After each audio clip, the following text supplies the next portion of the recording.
Hello and welcome to another video coaching session. Now, in today's lesson, we're going to focus on traditional reports.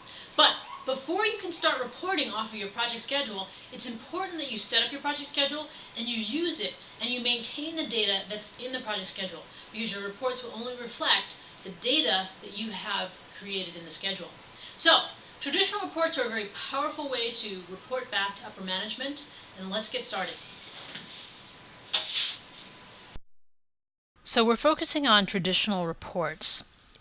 Microsoft Project comes with a set of reports, and the traditional reports are reports that you can use to view your project information.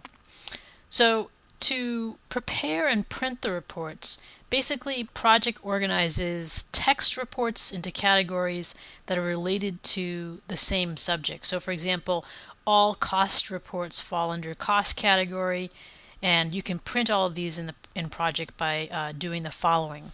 When you go into Project, you open up your project schedule. I have one open already.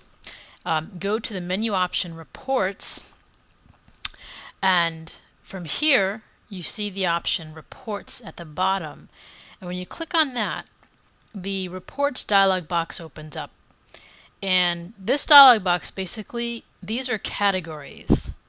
And you can click on a category to review the report that you want to create. And then you click the Select button. So let's say we want to create a cost report. Actually, give me 1 second. Let me just double check that I put cost in here. Yes, I did. I have my resources have rates in them, so I can do a cost report. So anyway, if I go back to Reports, select Cost, and then click on the Select button, then what Project is doing is it's displaying the reports here that I can select. And let's say I want to create, I don't know, just a budget report. So then from here, I simply click on the Select button. And what Project is doing is it gives you a print preview of the report which you selected. Since you're in print preview mode, there are some limitations in terms of what you can do here. You can zoom in or out. You can see that the pointer has a plus sign on it. If I click on the background of the report, it goes in, it zooms in to the report. And let me just center this report a little bit here. Okay. And now you can see the pointer has a minus sign. If I click on that, it zooms back out again. Also, this allows you to navigate through the pages in the top left-hand corner here. There's more to the right, so I can go to page 2 and see some additional columns. And likewise, I can go back. There's also a page setup button here. And when you click this setup button, you can see here the page settings. Right now we're on landscape. It's at 100%, letter paper, margins, the header. In this case, this is the default for this type of report. It has the report name and the as of date, the project title, and the project manager if you've entered that information in the properties of your project schedule. The footer, in this case, shows the page number. So here we can review all the settings before we print. And finally, if you click on the print button down here,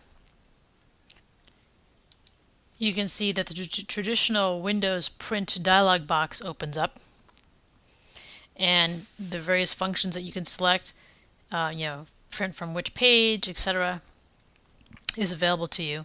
Also, back to print preview is also an option. Number of copies is also an option. And when you're ready to send it to the printer, you just click on OK. I'm not going to print this one, so I'll just click on Cancel. Now let's go back to the different categories of reports that we have. You can see this first category is called the Overview. And basically what Overview does is it provides information about what's happening in your project. So if we click on this button here and then click on the Select button. So this is information, these are reports on what is happening in your project. The next category we have here is Current Activities.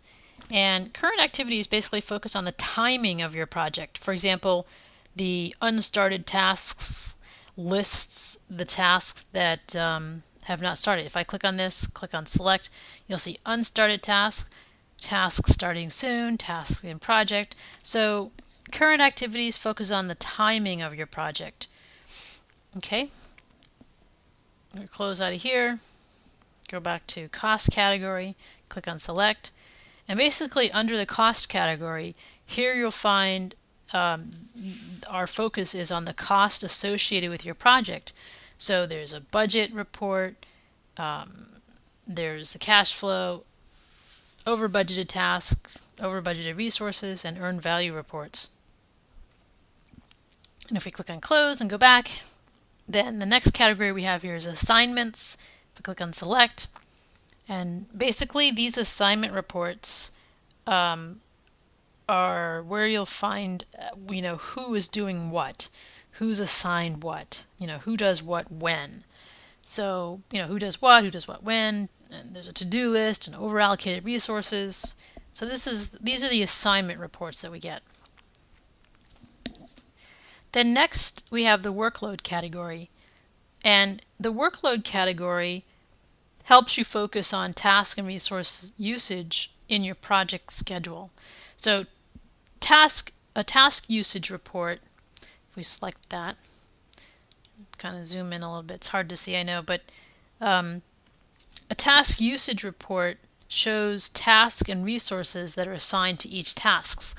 So these are my tasks. I'm in a template, so it just says add task, but you would have your task name there, and it shows the resources assigned to that and when they're assigned to it by the date. And if we close out of here and go back to the workload reports, there's also a resource usage report. And the resource usage report, if I zoom in and scroll over a little bit, the resource usage report shows the same information as the task usage.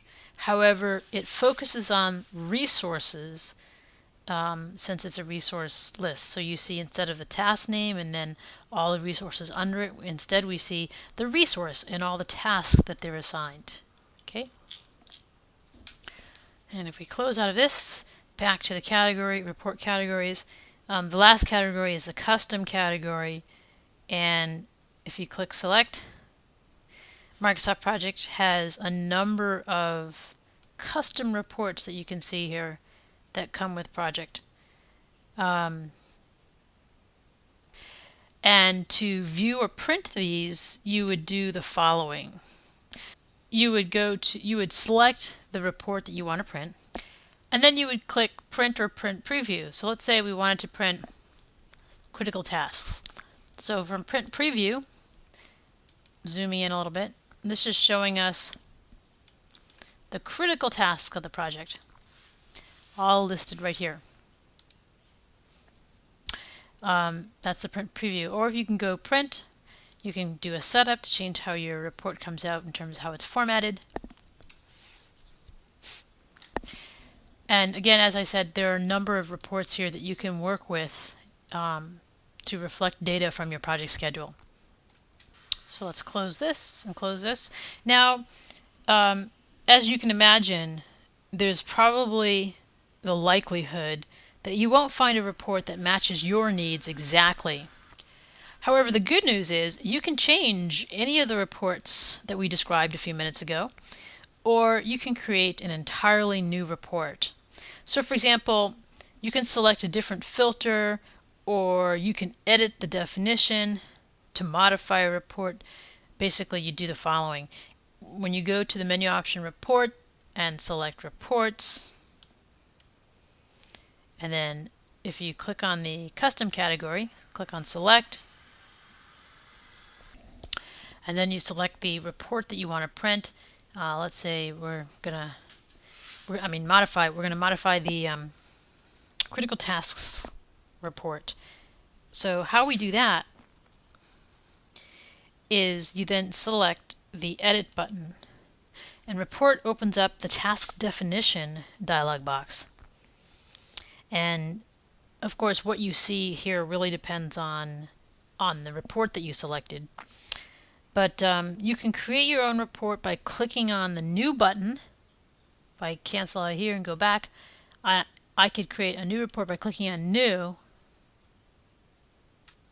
Here you can see the Define a New Report dialog box. And let's say we're going to define this as a task report. And I'm going to give it a name.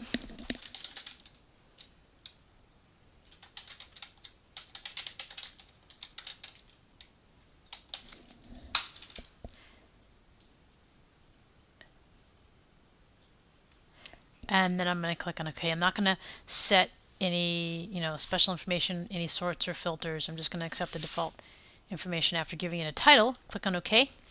And now I can see my test critical tasks here. I can click on Preview. And basically the critical tasks and my report test critical task are exactly the same because I didn't make any modifications. But now that I have this, I can go back and edit it. I could apply a filter. I could sort by certain information. Let's just keep the ID there. On definitions, I could change the filter to a filter that I've created, or I could select a filter, that already exists in the system, and then click on OK. And that would be applied to this new report that I just created.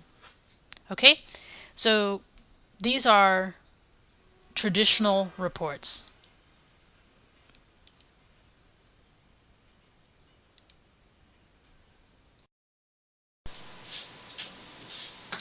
Okay, now take a look at the homework below, and if you have any questions, feel free to contact me by opening a ticket at ineedsupportplease.com. And I'll see you next week.